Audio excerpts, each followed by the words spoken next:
ఆయన మగం జుల్లే ఏం జుల్లే అది పుట్టూరు చింతలపల్లి కృష్ణారెడ్డి అని ఇక్కడ చెప్పడం, ఓ రకమైన వాళ్ళు ఏదన్నా ఎట్టోళ్ళు వాళ్ళు ఇల్లు పంపించి వాళ్ళని బెదిరిస్తున్నారు. మేమైతే ఇంకా ఇది సాధారణంగా మీడియాకు తెలుసు, మీకు తెలుసు, ఒక రకమైన వాళ్ళు వచ్చి పోయేది ఉండదు దానికి. కాబట్టి ఖచ్చితంగా ఇప్పుడైనా దీనికి రైతులు ప్రతి ఒక్కరికి, జగన్మోహన్ రెడ్డి గారికి, అందరికీ, ప్రతి ఒక్కరికి ఇప్పుడు ఎలక్షన్ దగ్గరకు వచ్చాయి, దాని గురించి అన్నా ఆయన మరి ఎందుకు ఇందు దుర్మార్గంగా చేస్తున్నాడో ఏం కదో రైతును పగబట్టినాడు. ఇది ఎంతమంది, ఒక ఎల్లనూరు మండలం కాదు, పుట్లూరు మండలానికి కూడా ఇటు నుంచి నీళ్లు నడుస్తున్నాయి పైప్ లైన్లు వేసి.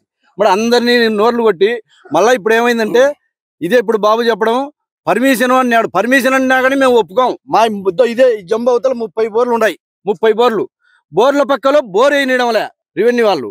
నువ్వు ఇసుక తోడదామంటే మాకు నీళ్ళు ఏడుంటాయి, మా బతుకాదారు పోతుంది. మా విలేజ్ కి దగ్గర దగ్గర ఒక ఎల్లనూరు మండలం సస్యశ్యామలంగా ఉంది. అది ఎవరి పుణ్యం అంటే తెలుగుదేశం పార్టీ నారా చంద్రబాబు నాయుడు గారు ఏ బుద్ధి అయితే గండికోటకు నీళ్లు నడిపించినాడో ఆ బుద్ధి ఏ ఒక్కరైనా ఈడ కూడా సభలో ఉండొచ్చు, వైసీపీ వాళ్ళు చెప్పవను వాళ్ళ ఆత్మ మీద చేయి పెట్టుకొని మేము సురక్షితంగా ఉన్నాం. ఈ బుద్ధి అట్లాంటప్పుడు మీరు మధ్యలో వాళ్ళు వచ్చి ఒక్కరు ఇద్దరా ఇంతమందిని నోర్లు కొట్టి ఇంత పట్టపగులు 30,000, 25,000, 20,000, 15,000 పెట్టి లారీలతో తోలుతానంటే అది ఎవరిది ప్రమేయం? జగన్మోహన్ రెడ్డి గారిది. మేము అందరం ఈ రోజు ఏటమిడి ఇసుకలో పడి తిరగడానికి కారణం ఏముందో మీరు చూస్తున్నారు. చుట్టూ ఏ విధంగా ఎంత అన్యాక్రాంతంగా ఏట్లో తవ్వి చూడండి, ఎంతెంత గుంతలు పడినాయో. ఎవరు పర్మిషన్లు లేవు. ఎక్కడున్నాయో పర్మిషన్లు చూపించండి. పర్మిషన్లు బంద్ చేసి ఎన్ని రోజులైంది? ఎప్పుడో జేపీ కంపెనీకి ఇచ్చిన 2022లో 21లో ఇచ్చిన దాన్ని బట్టి ఈ రోజు చూపిస్తున్నారు. ఎక్కడ పర్మిషన్స్ ఉన్నాయి? ఇదంతా మేము ఎందుకు అడ్డుకోవాల్సి వచ్చిందంటే ముఖ్యంగా ఈ పక్కనే 20-30 బోర్లు ఉన్నాయి రైతులవి. ఈ సైడ్ ఉన్నాయి, ఆ సైడ్ కోడమూర్తి విలేజ్ లో ఉన్నాయి. ముఖ్యంగా ఏమంటే మాకు కోమటికుంట్ల, గడవింద్రపల్లి, పుట్టూరు ఇక్కడ నుంచి కూడా మేము పైప్ లైన్లు వేసుకొని మా చెట్లు కాపాడుకుంటున్నాం. చిన్న చెట్లు మీరు ఒకసారి చూడండి, నీళ్లు అంతా అడుగుంటి పోయి ఇప్పటికే చాలా దుర్భర పరిస్థితులు ఉన్నాయి. పల్లెలన్నీ తాగే నీళ్లు లేవు. అటువంటి సమయంలో ఇక్కడ అన్యాయంగా తీసుకొచ్చి పర్మిషన్లు లేకుండా 1-2 కాదు 100 ట్రిప్పులు వాహనాలు తిరుగుతున్నాయి డైలీ. దానికి అడ్డుకోవాలని చెప్పి మాకు ఈ పరిసర గ్రామాల రైతులు పోతే వాళ్ళని ఎవరిని కేర్ చేసే పరిస్థితుల్లో లేరు. గవర్నమెంట్ ఏం చేస్తుందో ఏం అర్థం కాలేదు, అధికారులు ఏం చేస్తారో అర్థం కాలేదు. పర్మిషన్స్ ఉండి ఎక్కడైనా జరుగుతుందంటే దానికి కూడా ఎవరు అడ్డుకునేకి లేదు. ఎందుకంటే పర్మిషన్స్ ఉండేది ఎందుకంటే ఇస్తారనే విషయం ఎందుకు చెప్తామంటే ఎక్కడైతే రైతులకు మిగతా వాళ్ళకి ఎవరికి ఇబ్బంది కలదో అటువంటి చోట గవర్నమెంట్ పర్మిషన్లు ఇస్తారని మేము అనుకుంటాం. అటువంటి చోట తవ్వుకున్నా మాకేం సమస్య లేదు. ఎక్కడ ఏం లేకుండా నడియేట్లో వచ్చి ఇంత నీరు పోయే చోట తీసుకొచ్చి పెడితే ఇలా గుంతలు పడి అడుగంటి పోయి నీళ్లు వస్తే మేము ఎవరి బాధ్యత దానికి? రేపు ఇప్పటికే ఎన్నెన్నో సమస్యలు పడుతున్నాం నీళ్ళతో. మేము చెట్లు చచ్చిపోతున్నాయి. ఒక పక్క మాకు ప్రాణాధారం ముఖ్యంగా చిన్న తోటలు, అరటి తోటలే. అట్లాంటి చెట్లన్నీ ఎండిపోతున్నాయి. ఇలా చేసుకుంటూ పోతే ఎంత దూరం తీసుకొస్తారు? అయ్యా జగన్మోహన్ రెడ్డి గారు, మీరు వీటికైనా ఇక్కడ చుట్టూ జరిగే పరిస్థితులు గమనించండి. ఇలాంటి పర్మిషన్లు లేకుండా ఎవరైతే అక్రమంగా తోలుతారో వాళ్ళందరినీ కూడా మీరు చర్యలు తీసుకొని వాళ్ళకు బుద్ధి చెప్పాల్సిందిగా కోరుతున్నాం. లేదంటే ఇదే విధంగా మేము రావాలంటే మాకు అండగా ఇక్కడ అంతో ఇంతో అంటే ఎవరు చెప్పినా కూడా వినే పరిస్థితిలో లేరు. మాకు ముఖ్యంగా మా సింగనమల నియోజకవర్గంలో ఒక నాయకుడు మేము ఎప్పటి నుంచి కూడా కోరుకుంటాను ఎవరో ఒక నాయకుడితో పనిచేస్తామని. ఆ నాయకుడు మాకు ఎవరికి చెప్పుకోలేదు, తెలియదు. లాస్ట్ కి జేసీ ప్రభాకర్ రెడ్డి గారికి తెలియజేసుకున్నా ఉన్న విషయం. అన్న ప్రభాకర్ రెడ్డి అన్న మేమున్నా, నేను వస్తాను, వాళ్ళకి ఎవరికి పర్మిషన్ లేదు, మీరు రైతులు ఇబ్బంది పడాల్సిన పని లేదు, నేను వస్తాను, నేను వచ్చి ఎలా విధంగా చేస్తారని చెప్పి ఆయన కంప్లైంట్ చేసి ఆయన కూడా వచ్చి రిటర్న్ గా కంప్లైంట్ ఇచ్చి మేము తర్వాత సీఏ గారికి, ఎస్ఐ గారికి, అందరికి, ఎంఆర్ఓకి అందరికి తెలియజేయడం జరిగింది ఇక్కడ జరిగే వాస్తవ పరిస్థితులను. వాళ్ళు కూడా నిన్న సాయంకాలం వచ్చి ఇక్కడ ఎవరికి ఎటువంటి పర్మిషన్లు లేవని చెప్పి వాళ్ళే బంద్ చేయించినారు.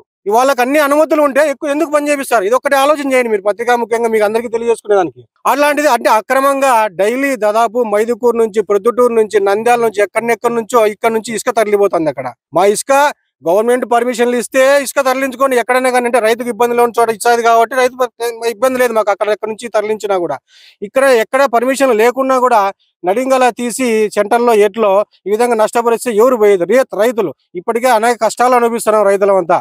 దానివల్ల ఇక్కడికి వచ్చి ఆయన ఆధ్వర్యంలో ఆయన ధైర్యం ఇచ్చి నేనున్నాను పొదం పని అని చెప్పాను కాబట్టి అందరం వచ్చి ఇక్కడ రైతులు మొత్తం ఈ చుట్టుపక్కల గ్రామాల రైతులంతా వచ్చి ఇక్కడ రీచ్ లో ఆపదం జరిగింది. ఒకవేళ ఈ రోజు ఆపుతాము, మీరు వచ్చారు కాబట్టి రేపు మళ్ళీ మొదలుకొని రేపు మళ్ళీ వస్తాం రైతులంతా. ఈసారి వచ్చి ఇక్కడే కూర్చుంటాం, టెంట్లు వేసుకొని వాళ్ళతో పాటు మేము కూడా ఇక్కడే కూర్చుంటాం. ఇప్పటికే దారిమ్మడి పైప్ లైన్లు ఉన్నాయి మొత్తం అన్ని. అసలు ఎవరు ఏం రైతులకు పోతున్నాయి అని వాళ్ళకి ఎక్కడా కూడా వాళ్ళ ఆలోచన, రైతుల మీద ఎటువంటి ఆలోచన లేదు. వాళ్ళకు పగల కట్టుకుంటా పోయారు రైతులన్నీ. ఎవరు నష్టపరిహారం మాకు ఇచ్చేది? ఎవరు మాకు పైప్ లైన్లు వేసేది? అది గ్రీన్ ట్రిబ్యునల్ వరకు పోయినా గ్రీన్ ట్రిబ్యునల్ ఏమిచ్చింది? సుప్రీంకోర్టులో గ్రీన్ ట్రిబ్యునల్ కి ఏమిచ్చింది? ఎన్వైరన్మెంటల్ పర్మిషన్ లేవు ఏదానికి అంది, అవి తీసుకొని చేయండి అన్నారు. జయప్రకాష్ నారాయణ 23లోనే ఆయన పని అయిపోయింది. ఎప్పుడు? ఫిబ్రవరిలోనే ఆయనకి టైం అయిపోయింది. దాని తర్వాత ఇప్పుడు ప్రతిమ వాడు అప్లై చేసినాడు. ఏపీ గవర్నమెంట్ ఇచ్చింది, అంతేగాని ఏ ఎన్విరాన్మెంటల్ ఇవన్నీ రాలే అతనికి. అంత దొంగది ఏ ఒక్కనికి ఆంధ్రప్రదేశ్ లో లేదు. మేము సిఏ గారు చెప్తే ఆయన పాపం సార్ ఉంది సార్ జయప్రకాష్ నారాయణ అంటే, ఆయన లేడని చెప్తే మరి ఏం వెరిఫై చేసుకున్నాడు ఏమో, స్టాప్ చేపించినాడు ఏమే. కానీ పోలీసు వాళ్ళకు అన్ని తెలుసు, ఎందుకు చేస్తారో అర్థం కాదు. అదే ముందు స్టాప్ చేపించుంటే ఇప్పుడు వాళ్ళేమో డబ్బులు చేసుకుంటారు, మాకేం బాధ కాదబ్బా. చూడంటే ఏమైపోయింది, అప్పుడే నీళ్ళు లేవంటారు, డ్రింకింగ్ వాటర్ లేవు. పుట్టూరు చెరువు అడిగంటిపోయింది, ఏమి కోడిగుంట్లో ఎండిపోయింది, దాంట్లో అసలు ఏడో నీళ్ళు ఉన్నాయి.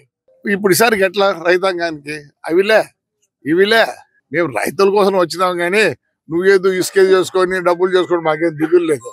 మీరు చేసే పనులన్నీ సెకండ్ ఇవే, రైట్ ట్రయల్ గా మీరు సంపాయలేదు. ఇక్కడికి వస్తే జైలుకి వేపిస్తారా? వాడు ఎవడో పెడతాడు, నాకు పోతానా వాళ్ళకి పర్మిషన్ జైలుకి వేస్తారని. రాండ్రా వేపిస్తారండి. 88 కేసులు, ఇది ఒకటి 89 కేసులు. అయిపోయింది అనుకుంటారు మీ పరిస్థితి. వీళ్ళకంతా ఆన్సరబుల్ అనుకుంటున్నారేమో. కోమటిగుంట్ల మొత్తం మట్టి కొట్టేసారే, దానికి కూడా ఆన్సరబుల్, ప్రతిదీ ఆన్సరబుల్, ప్రతిదీ రికార్డెడ్ గా అన్ని చేసి పెట్టినాం. ఏది వదిలేదు ఉండదు. ఊరికి పబ్లిక్ ని ఎందుకు మోసం చేస్తా పోతున్నారు మీ డబ్బుల కోసము? మరి నీకు చెట్లు ఉన్నాయో లేదో నాకు తెలియదు, కానీ ఒకటేసారి మా ఎమ్మెల్యే అయితే ఆడిన్ని చేసినాడు. ఈడు అడగంటి పోతే నీ చెట్లు ఎప్పుడా బతికేదే? బుద్ధి లేనివాడా? బుద్ధి ఉందా నీకు? ఎప్పుడు నీళ్ళు వచ్చేది నీకు? ఒకవేళ పైప్ లైన్ వేస్తావు అనుకుంటావు, ఈ నుంచి ఈడ నీళ్ళు లేకపోతే నువ్వు ఎప్పుడు పైప్ లైన్ వేసుకుంటుంది. తగ్గించుకోరు అంత సంపాదన, తగ్గించుకో. సంపాదించింది సార్. రైట్ హ్యాండో లెఫ్ట్ హ్యాండో అది ఆయన బినామీ, ఆయన పేరుతోనే ఇప్పుడు కంప్లైంట్ కూడా ఇస్తాను. కంప్లైంట్ కూడా ఆయన పేరుతోనే ఇస్తాను. పర్మిషన్ ఉంటే చేసుకోండి, పర్మిషన్ ఉంటే ఎందుకు ఆపుతారు? అంటే